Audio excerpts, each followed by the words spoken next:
जो रात गई वह रात गई, वह रात न वापस आती है। ध्यान दीजिएगा, जो रात गई वह रात गई, वह रात न वापस आती है। जो प्रात गई वह प्रात गई, वह प्रात न वापस आती है। जो बात गई वह बात गई, वह बात न वापस आती है। बारात गई दुल्हन लेकर, बारात न वापस आती है। जो बीत बुढ़ापा किसने देखा है,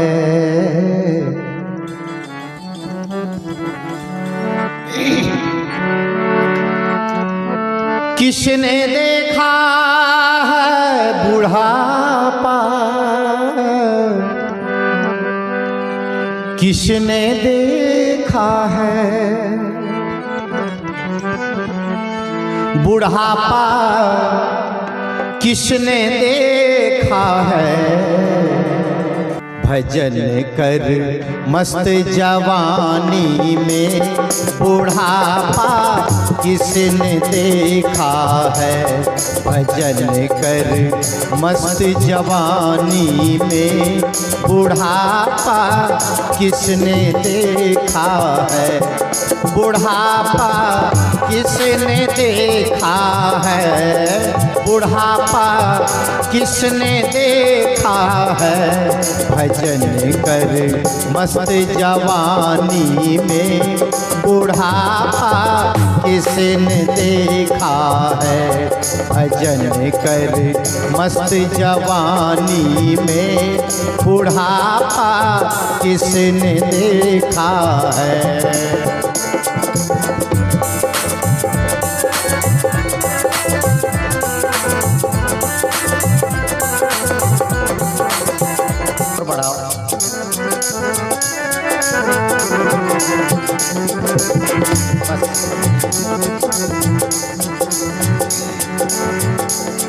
भजन की पंक्तियों पर ध्यान दीजिए। जितने लोग यहाँ नौजवान और नवयुवतियां हैं वो तो ध्यान दे ही, धीरे धीरे वो तो ध्यान दीजिए। लेकिन जो भूतपूर्व नौजवान और भूतपूर्व नवयुवतियां हैं वो भी ध्यान दें। जो बुढ़ापे के दहलीज पे खड़े हैं वो भी ध्यान दें। क्या ध्यान दें? एक है भजन सुनना, थोड़ी सी चर्चा करूंगा इसी पर। भजन सुनना और भजन गाना और भजन करना तीनों अलग अलग चीज है। भजन सुनना बाह्य वृत्ति है, भजन गाना भी बाह्य वृत्ति है, लेकिन भजन करने के लिए आपको अंतर वृत्ति में सिमटना पड़ेगा। और ये काम कब होगा? ये काम कब होगा? प्रायः जवान लोग ये सोचते हैं ये तो बूढ़ों का काम है, बुजुर्गों का काम है। और बूढ़े, सदगुरु कबीर साहब ने कहा है कि राम न रमस कौन दंड लागा, अब मरी जेबे का करबे अभागा। ऐ अभागा, संसार से तो जाने का समय आ रहा है, पर राम का चिंतन नहीं किया, राम का भजन नहीं किया। राम नाम भजो, राम नाम भजो, चेत देख मन माही। बाबा गोस्वामी तुलसी भी कहते हैं, जहां काम तहां राम नहीं, और जहां राम नहीं काम और तुलसी दोनों होत नहीं, रवि रजनी एक ठाम। क्या चाहिए आपको? अच्छा, सरल भाषा में, ये तो नहीं समझ पाएंगे, सरल भाषा में बताइए, भगवान किसको किसको चाहिए? परमात्मा किसको किसको चाहिए? स्वर्ग किसको किसको चाहिए? तो सब लोग हाथ उठा देंगे। उठा सकेंगे? सबको चाहिए। किसको? जरा उठा के दिखा दीजिए मुझे, भगवान किसको किसको चाहिए? दो चार लोगों को ही, बाकी को नहीं। परमात्मा स्वर्ग किसको किसको? सबको लगभग। कुछ लोग तो धोखे में हैं, उठाएं कि ना उठाएं, सबको चाहिए। अच्छा, कब चाहिए? ध्यान से सुनिएगा, मैं थोड़ा सा आपसे नजर मिला के बात कर रहा हूं। परमात्मा कब चाहिए आपको? कब चाहिए? ध्यान से सुनिएगा। ये मार्च का महीना है और हिंदी महीने के हिसाब से ये जो है बैसाख महीना चल रहा है। चैत खत्म हो गया, बैसाख चल रहा है। तो कब चाहिए आपको परमात्मा? बैसाख में तो नहीं चाहिए, सावन भादो तक चलेगा। कब चाहिए? सोचिएगा, विचार कीजिएगा। सब लोग आए हैं परमात्मा ही जानने के लिए। परमात्मा सबको चाहिए। और कब चाहिए? एक जगह मैंने ऐसे पूछ दिया, बोलिए परमात्मा किसको किसको चाहिए? सबने हाथ खड़ा कर दिया। फिर हमने पूछा कब चाहिए? तो पीछे से एक बुढ़िया बोलती, बाबा मरबे तब न, जीते जी नहीं चाहिए उसको, मरने। सदगुरु कबीर देव कहते हैं, जियत न तरे मुए का तरी हो, जियत ही जो न तरे, गही परतीत कीन जिन जासो, सोई तहां हमरे। भगवान कब चाहिए? तो मरने के बाद। उधारी का भगवान चाहिए कि नगद वाला चाहिए? और नगद वाला चाहिए तो भजन करना पड़ेगा।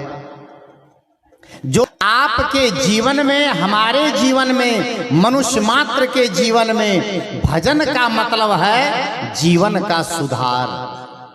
एक है जीवन गुजर और एक है जीवन सुधार।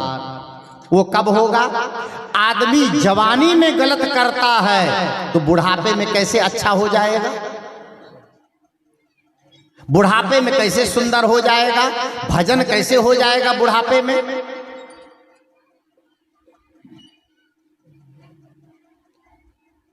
भजन करना है अगर, तो सदगुरु कबीर साहब कहते हैं कि सुमिरन सूरत लगाए के, मुख से कछु न बोल, और बाहर का पट बंद कर, भीतर का पट खोल। पर्दा यहां है। सदगुरु कबीर साहब ने कहा है कि घूंघट का पट खोल रे, तोहे पिया मिलेंगे। कहा है कहां? कहा घट घट में वह साईं बसत है, और कटुक वचन मत बोल। अभी सुन रहे थे हमारे आदरणीय संत जगन्नाथ साहब जी से कि कटु वचन बोल करके आदमी अपने पूरे व्यवहार को खराब कर लेता है। और याद रखिएगा, जिसका व्यवहार खराब है उसका अध्यात्म कभी नहीं बन सकता है, कभी नहीं बन सकता है। जिसकी वाणी खराब है, जिसका चिंतन खराब है, जिसके कर्म खराब हैं, जिसका स्वभाव खराब है और जिसके धर्म खराब हैं, उनके जीवन में कभी भी भजन नहीं हो सकता है। हाँ, वो पीठ तान कर बैठ सकता है, चादर ओढ़ सकता है, मंदिर में पूजा कर सकता है, दूसरों को दिखाने के लिए दान भी कर सकता है, दूसरों को दिखाने के लिए सहयोग भी कर सकता है, पर भजन करने के लिए पहली शर्त है आपके अंतर शुद्धि। भजन करने का पहला शर्त है, भजन करने की पहली इकाई है कि आपके अंतर की शुचिता। और अंतर की शुचिता कहां से शुरू होगी? अंतर की शुचिता शुरू होती है आपके आहार से। कहां से? आहार से। और ध्यान दीजिएगा, आज लोगों के अंदर में आहार खराब हो गया। आहार का मतलब जो हम ग्रहण करते हैं, जो खाते हैं। क्या खाते हैं? मैं सबका ध्यान चाहूंगा, बार बार मैं बोल रहा हूं कि जो खाते हैं, आप जो खाते हैं उससे आपका मन बनता है, उससे आपके चित्त का निर्माण होता है, उससे आपके वृत्तियों का निर्माण होता है। इसीलिए उपनिषद के ऋषि ने कहा आहार शुद्धौ सत्व शुद्धि और सत्व शुद्धौ ध्रुवा स्मृति स्मृत लभ्ये सर्व ग्रंथि नाम विप्र मोक्ष। मैं केवल भजन के लिए भजन नहीं गा रहा हूं, भजन के साथ साथ जो बात है उसको समझिए। आज क्या खा रहा है इंसान, क्या क्या नहीं खा रहा है, ये पूछिए आप। पढ़े लिखे लोग, ग्रेजुएट लोग, हाई स्कूल किए हुए लोग, इंटर किए हुए लोग, पीजी और डिलीट किए हुए लोग, पीएचडी किए हुए लोग अपने को बड़ा विद्वान समझते हैं, साक्षर समझते हैं, अपने को बड़ा रईस समझते हैं, अपने को मॉडर्न समझते हैं, अपने को इंटेलिजेंट और एजुकेटेड समझते हैं, लेकिन उनका खाना कैसा है? पढ़े लिखे हैं लेकिन गुटखा खाते हैं। क्या खाते हैं? गुटखा खाते हैं। और पढ़े हैं और गुटखा के पैकेट पर लिखा रहता है गुटखा खाने से आपके शरीर का खून बढ़ता है। अनपढ़ लोग खाते हैं। कौन खाता है? अनपढ़ लोग। पढ़े लिखे लोग खाते हैं। पढ़े लिखे लोग खाते हैं, पढ़े लिखे लोग शराब पीते हैं, पढ़े लिखे लोग गांजा पी जाते हैं, पढ़े लिखे लोग गाली देते हैं, पढ़े लिखे लोग अपशब्द बोलते हैं। अब पढ़े लिखे प्रोफेसर है और अपने बेटा को ही साला बोल देता है, अपना ही बेटा को साला बोल देता है। पढ़े लिखे हैं। आपके जीवन की एक एक गतिविधि को पवित्र कर लेना भजन है। आपके जीवन की क्रियाकलाप को शुद्ध कर लेना भजन है। और वो काम कब होगा? जवानी में। आज से मौका है। जवानी में लोग बड़ा मगरूर रहते हैं, बड़ा गुरूर में रहते हैं, बड़े अहंकार में जीते हैं। और कितने लोग तो जवान लड़के लड़की ऐसे भी हैं जो दिन में 10 बार आईना ही देखते हैं, हम कितने सुंदर हैं।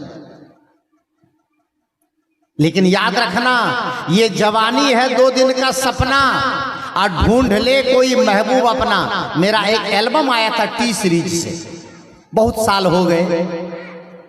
टी सीरीज में गाया था मैं, कई एल्बम मेरे आए थे। और उसी साल मेरी पहली मुलाकात अनूप जलोटा जी से हुई थी स्टूडियो में। उसके बाद तो फिर लगातार कई बार मुलाकात हुई, एक साथ हम लोग स्टेज शेयर किए। और वहीं पर मैंने कई बातें उनसे सीखी थी। तो पहला मेरा एक एल्बम, दूसरा एल्बम था, तीसरा सॉरी, उसका नाम था सदगुरु से करते जाना प्यार। और उसमें मैंने एक गजल गाया था कि जिंदगी एक किराए का घर है, एक ना एक दिन बदलना पड़ेगा, और मौत जब तुमको आवाज देगी घर से बाहर निकलना पड़ेगा। ये जवानी है 2 दिन का सपना, ढूंढ ले कोई महबूब अपना। ये जवानी अगर ढल गई तो हाथ मलमल के रोना पड़ेगा। बड़ा मुश्किल है इन बातों को समझना। क्यों? क्योंकि जवानी के जोश में आदमी को होश नहीं रहता है। और कई बार तो जवान आदमी अपने जीवन के उद्देश्यों से भटक जाता है। आजकल देखिए, ये पढ़ाई लिखाई का समय है, एजुकेशन का समय है, इंस्टीट्यूट का समय है, ट्यूशन का समय है, कोचिंग का समय है। और हमारे जवान बेटे बेटियां बिना संयम के और अपने इस भावुकता के दौर में बह करके न जाने कहां से कहां चले जाते हैं। और मोबाइल का युग आ गया है। आज ये देखिए आप, ये हमारे जवान बेटों बेटों को देखिए, ये और मोबाइल भी एक होता था पहले बटन दबाने वाला, वो तो वहां तक तो ठीक था। और जब से घसकाने वाला मोबाइल आया है, ये ऐसा ऊपर नीचे ये जो घसकाते हैं, ये मोबाइल को घसकाते घसकाते बुढ़वो बुढ़िया को घसकाते। थाहे नहीं लगता है कि माँ बाप भी कोई चीज है, घर में पेरेंट्स भी कोई चीज है, घर में बड़े बुजुर्ग भी कोई चीज है, संत महात्मा भी कोई चीज है। कुछ नहीं, कुछ फर्क ही नहीं पड़ता है। ये मोबाइल ने अच्छा वरदान है, मोबाइल का आना वरदान है, लेकिन मोबाइल का दुरुपयोग अभिशाप है। एक माँ बाप ने कहा बेटा से, बेटी से कि बाबू रात में 10 बजे के बाद मोबाइल नहीं देखना बंद कर दो। और रजाई ओढ़ लिया बेटा बेटी, और तौरे तर मोबाइल घसका रहा, मानता ही नहीं है।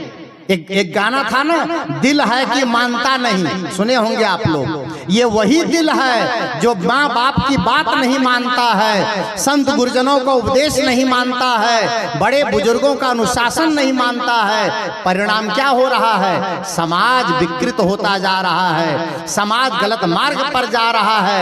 लोग कहते हैं जमाना खराब है, और मैं कहता हूं लोगों का दिमाग खराब है। और ये दिमाग कैसे ठीक होगा? ये दिमाग ठीक होगा भजन से, सत्संग से, साधन से, विचारों से। मैं भजन शुरू किया, भजन कर मस्त जवानी में बुढ़ापा किसने देखा है। सारा काम जवानी में, और भजन भजन कब होगा? बुढ़ापे में हो सकता है? नहीं हो सकता। इसलिए जवानी में इसका भी काम करना चाहिए। और जवानी में अगर आप सब काम कर सकते हैं तो थोड़ा थोड़ा भजन भी करें। एक भजन भी मैं गाता हूं कि रोज थोड़ा थोड़ा गुरु का भजन करें।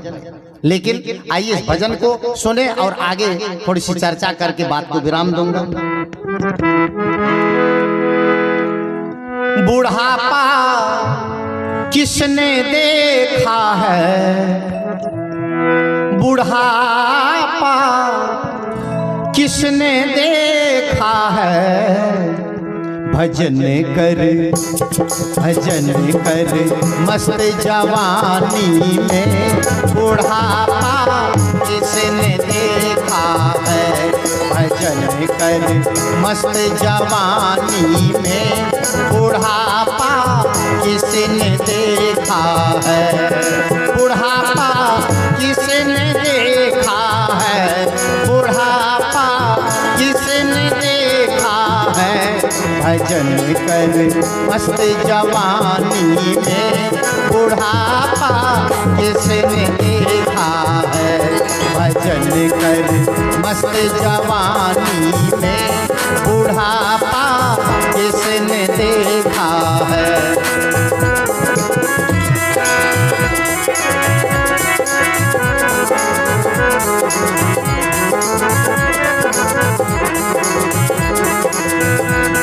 और आँखों से अंधे हो जाओगे, आँखों से अंधे हो जाओगे।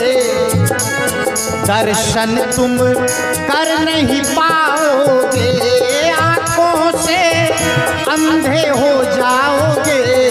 दर्शन तुम कर नहीं पाओगे, दर्शन तुम कर नहीं पाओगे, दर्शन तुम कर नहीं पाओगे।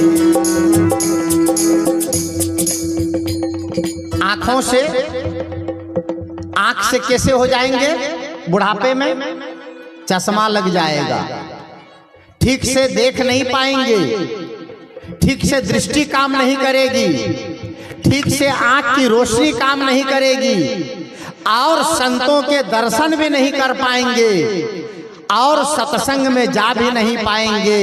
ये काम कब करें? देखिए लोगों को यहाँ पर अगर गिनती करें तो यहाँ पर 80% लोग बूढ़े बुजुर्ग हैं और 20% जवानों की संख्या है। 80 बूढ़े हैं। अच्छा, सत्संग का निमंत्रण आता है तो लगता है बुढ़वा बुढ़िया के ठेकेदारी है उसी में। मतलब जवान कहते निमंत्रण ले चल जाइए तोरा सब सत्संग, तोरा सब मतलब उन लोगों के नाम रजिस्ट्री है सत्संग। जवानों को जरूरत नहीं है सत्संग, जवानों को भी चाहिए। याद रखिएगा, आप जवानों को सत्संग में लाएंगे तो आपके घर के बच्चों के संस्कार अच्छे बनेंगे। सत्संग में अगर बच्चों को लाएंगे तो संत कहेंगे ज्ञान की बात। मातृदेवो भवः, पितृदेवो भवः, आचार्य देवो भवः, अतिथि देवो भवः। साधना से रहो, सादगी से रहो, फिजुल खुर्ची मत बनो, कुसंगी मत बनो, शराबी मत बनो, दुराचारी मत बनो, दुर्व्यसनी मत बनो। ये ज्ञान सत्संग में मिलेगा। बूढ़े बूढ़ी तो आते हैं सत्संग में, बुजुर्ग आते हैं सत्संग में, दादा दादी आते हैं सत्संग में। अब पोता पोती को नहीं लाते हैं। अब कहीं पोता पोती कह दिए कि हम हूं जेबे, कहते तो तोहर उम्र छो सत्संग में जाए के। अब कितने लोग कहते हैं कि सत्संग में जाकर के क्या करोगे, तुम्हारा तो दिमागे बदल जाएगा, पोता पोती का दिमाग बदल जाएगा। अब बूढ़ा बूढ़ी तो प्लास्टर है, उसका कुछ होने वाला नहीं। उसको क्या होगा? उसको कुछ नहीं होगा, वो चाहे जितना सुने।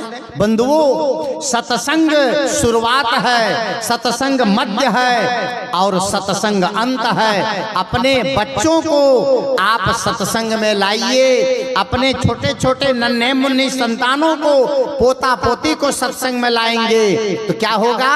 बच्चे दर्शन करेंगे। ये मुझे बात याद आ गई। आप अपने बच्चों को खिलौना देते हैं, याद रखिएगा, सब लोग ध्यान दीजिएगा। और हमारे युवतियां ध्यान दें जो आने वाली पीढ़ियों में मां बनने वाली है। हमारे युवक ध्यान दें जो आने वाले समय में बाप बनने वाले हैं। अगर आप चाहते हैं आपके घर के बच्चे अच्छे बने तो बच्चों के संस्कारों पर ध्यान दीजिए। इस सत्र में तो नहीं, अगर समय मिला तो कल के सत्रों में मैं संस्कारों पर चर्चा करूंगा कि संस्कार कैसे बनते हैं, संस्कारों का निर्माण कैसे होता है और संस्कारों के अभाव में बच्चों का जीवन कैसा खराब होता जा रहा है। संस्कार की कितनी जरूरत, संस्कार किसे कहते हैं?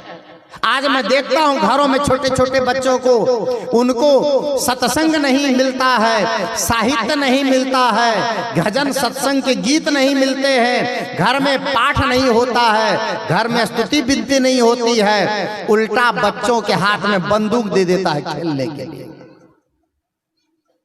आप लोग ध्यान देते हैं?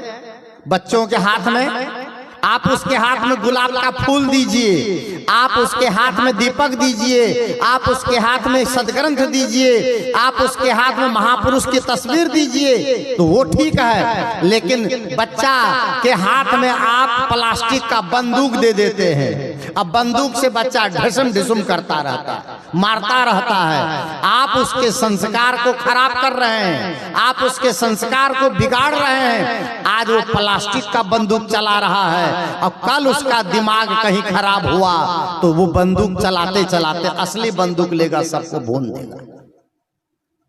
अब कौन बिगाड़ रहा है बच्चों को? आप बिगाड़ रहे हैं। बच्चे छोटे छोटे होते हैं, उसके हाथ में आप गलत सामान मत दीजिए। बच्चे छोटे छोटे होते हैं, उसके हाथ में आप सुंदर चीज दीजिए और उनके संस्कारों की देखभाल कीजिए। मैं कह रहा था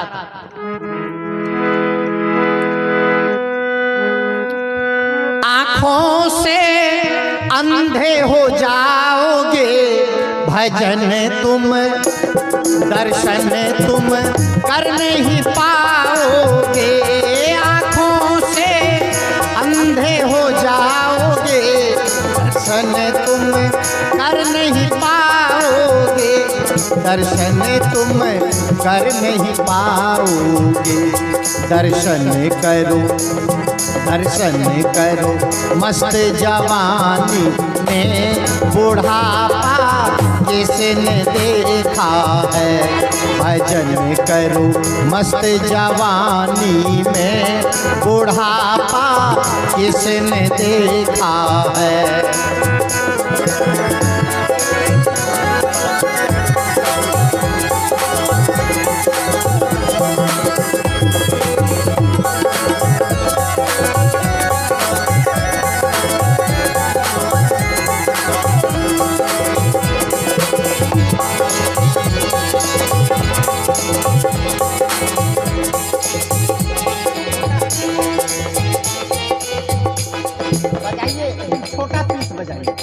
मैडम शुरू कर सकते।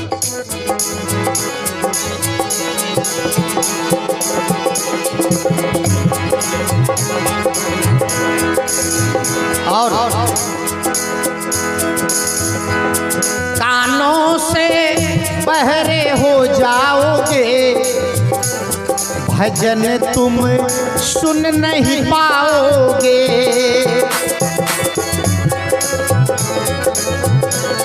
कानों से बहरे हो जाओगे, भजन तुम सुन नहीं पाओगे। भजन तुम सुन नहीं पाओगे, भजन तुम सुन नहीं पाओगे। भजन सुनो मस्त जवानी में, बुढ़ापा किसने देखा है। भजन सुनो मस्त जवानी में, बुढ़ापा किसने देखा है।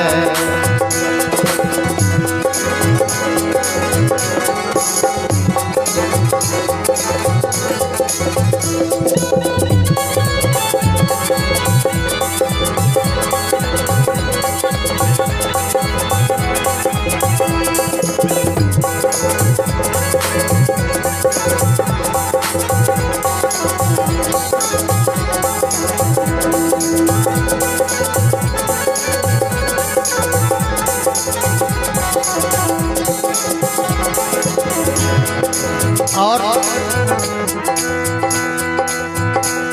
हाथों से लूले हो जाओगे, हाथों से लूले हो जाओगे।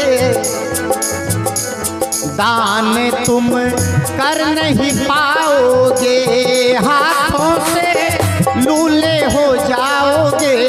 दान तुम कर नहीं पाओगे। हाथ से लूले कैसे हो जाएंगे? क्या कोई हाथ हमारा काट लेगा? ध्यान दीजिएगा, सबका ध्यान चाहूंगा। कोई सोना नहीं और कोई बात नहीं करना। हाथों से लूले हो जाओगे, हाथ कोई काट लेगा हमारा, हम लूले कैसे हो जाएंगे? हाथों से लूले होने का मतलब है जो ताकत जवानी में आपके पास है वो बुढ़ापे में नहीं रह जाएगी। आज आप घर के मालिक हैं, आज आप घर के मालकिन हैं, घर में बच्चे छोटे छोटे हैं और आप अपने हाथों से कहीं भी सेवा कर दो, दान कर दो, धर्म कर दो, परोपकार कर दो, कोई रोकने वाला नहीं। आप घर के मालिक हैं। और जब जवान बेटे बहू घर के मालिक हो गए और घर की अलमारी की चाबी उसके पास चली गई, बैंक के खाता का नाम उसका हो गया, दुकान के मालिक बेटा हो गए, तब आप हाथों से लूले हो गए। अब आपके दस्तखत से बैंक में पैसा नहीं मिलेगा, अब आपका बेटा दस्तखत करेगा तब पैसा मिलेगा। हाथों से लूले हो गए कि नहीं? दान, सेवा और धर्म आदमी को जवानी में करना चाहिए और यही धन आपके साथ में चलेगा। सदगुरु कबीर साहब ने कहा, बने जो कुछ धर्म कर ले यही एक साथ जाएगा, गया अवसर न फिर तेरे ये हरगिज हाथ आएगा। साथ क्या चलेगा? साथ क्या चलता है? अरे मर जाने, ध्यान दीजिए, मर जाने के बाद क्या साथ चलता है? शरीर भी साथ नहीं चलता है। सदगुरु कबीर साहब ने कहा कि हंसा यह पिंजड़ा नहीं तेरा, और कंकड़ चुन चुन महल बनाया, लोग कहे घर मेरा, और ना घर तेरा ना घर मेरा चिड़िया रैन।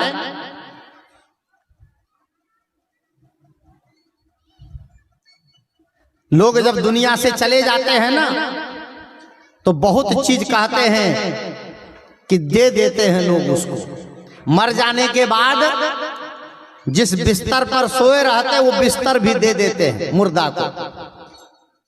कुछ लोग बेडशीट दे देते हैं, कुछ लोग जो मर जाता है उसके कपड़े भी दे देते हैं, कुछ लोग मर जाने पर परिवार के लोग जिस गुदड़ी पर सोए गुदड़ी भी दे देते हैं, खटिया भी दे देते हैं। कितने लोग जिस लाठी को पकड़ के बुढ़िया चलती थी वो लाठी भी दे देते हैं।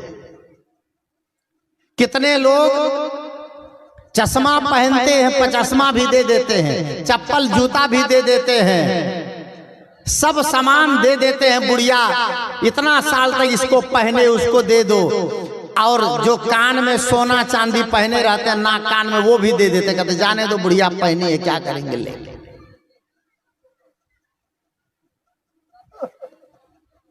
साथ में क्या गया, खोल के रख लेता है। रायबरेली एक जिला उत्तर प्रदेश में, एक कथा में गई एक बुढ़िया। पंडित जी ने कथा में कहा, जो आदमी मुंह में सोना रख करके मरेगा उसको सीधे भगवान का धाम मिलेगा। पंडित जी बोल दिए। अब पंडित जी बोल दिए तो उसकी बात झूठ कैसे? हम लोग तो चूंकि सदगुरु कबीर साहब का सिद्धांत है, तू कहता कागज की लेखी, मैं कहता हूं आंखन देखी। मेरा तेरा मनवा कैसे एक हो ही रे। पंडित जी ने बोल दिया। कथा में बुढ़िया गई थी, उसने सुन लिया कि पंडित जी ने कहा मुंह में जो सोना रख करके मरता है उसको भगवान का धाम मिलता है। बुढ़िया दौड़ ले गई सोनार के यहाँ। और सोनार से कहती है कि हमको दांत में सोना लगा दो, दांत कोई नहीं तोड़ेगा, सोना दांत में सटा दो, चिपका दो, मर दो, और ऊपर से बढ़िया पॉलिश लगा दो, किसी को पता नहीं चलना चाहिए बेटा पुतों को, ताकि मरे तो हम भगवान के धाम में जाए। बुढ़िया गई सोनार के यहाँ, सोना लगवा ली और सोना दांत को प्लास्टर करवा ली ऊपर से, किसी को पता नहीं चला। बुढ़िया रह रही थी घर में आराम से और खूब फान रही थी कि मरेंगे तो हमको भगवान का घर मिलेगा, सीधे वहीं पहुंचेंगे हम। अब बुढ़िया मरी, अब मझली पुतो लोढ़ी से दांत तोड़ के रख लिया। पुतो को पता था कि दांत में सोना है, जाने नहीं दिया, लोढ़ी से दांत तोड़ लिया। साथ क्या गया? न सोना, न चांदी, न रुपया, न गहना, न घर, न परिवार, न महल, न मकान, न बैंक बैलेंस। साथ चलेगा आपका किया हुआ धर्म, आपका किया हुआ दान। कुछ लोग तो ऐसे कंजूस होते हैं कि दान करना भी चाहते हैं। एक बुढ़िया गई एक जगह बाबा के सत्संग में, अब 5 रुपया लेके गई हाथ में, 5 टकिया जो होता था पहला, 5 का जो कागज का नोट होता था वो लेके गई और बैठी सत्संग में। सोची सत्संग में अंतिम में बाबा को हम 5 टका दान करेंगे। तो जब ऐसे मुट्ठी में बांध के बैठी थी और सत्संग खत्म हुआ तो सब लोग दान दे रहे थे। अब बुढ़िया भी 5 रुपया का नोट रखी थी, अब पसीना से भीग गया नोट, तो मुट्ठी खोलती है, कहती है कि दान करेंगे दान करेंगे। जैसे मुट्ठी खोली वो नोट भीग गया तो कहता है नोट से, नहीं कानी नहीं कानी नहीं देवे तोरा ककरो। वो नोट से कहता है, समझ रहे? वो नोट को कहता नहीं कानी, हम ककरो नहीं देवे तोरा। वो वापस लेकर के चली गई। ऐसा आदमी अपने जीवन में न धर्म समझता है, न दान समझता है, न सेवा समझता है।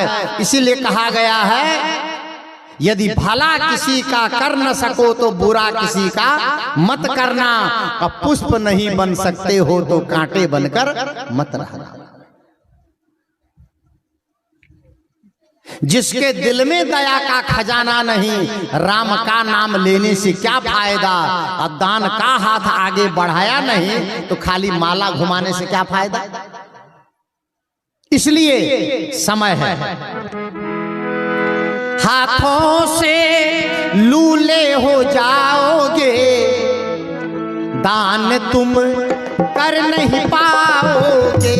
हाथों से लूले हो जाओगे, दान तुम कर नहीं पाओगे।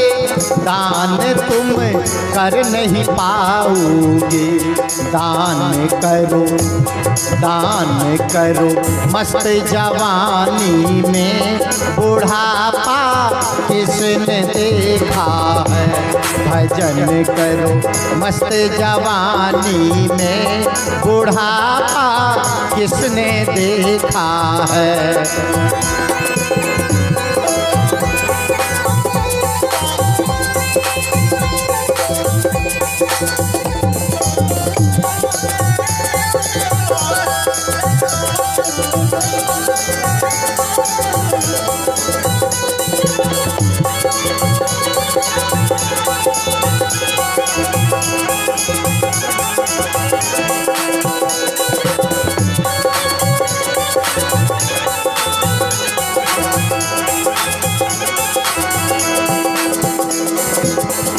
और अंतिम पंक्तियां,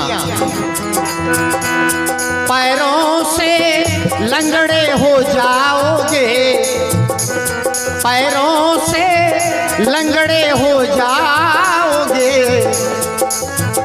सत्संग में जा नहीं पाओगे, पैरों से लंगड़े हो जाओगे।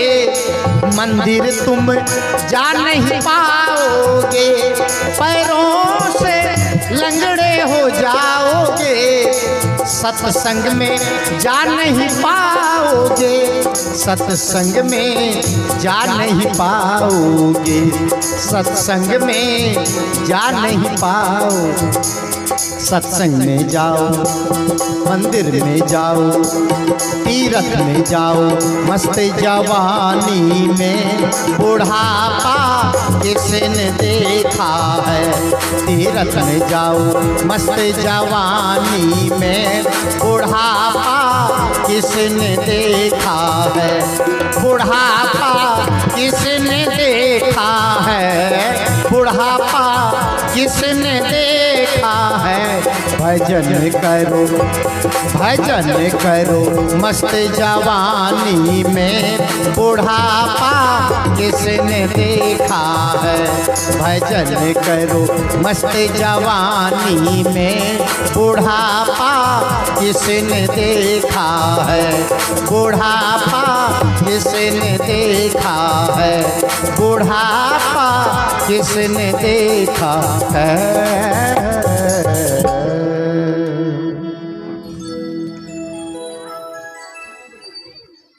बंधुओं, मुझे संचालक साहब ने जो समय दिया था, उस समय के सीमा पूरी हो रही है और मैं इसी के साथ आप सबको धन्यवाद देते हुए अपनी बात को विराम देता हूँ।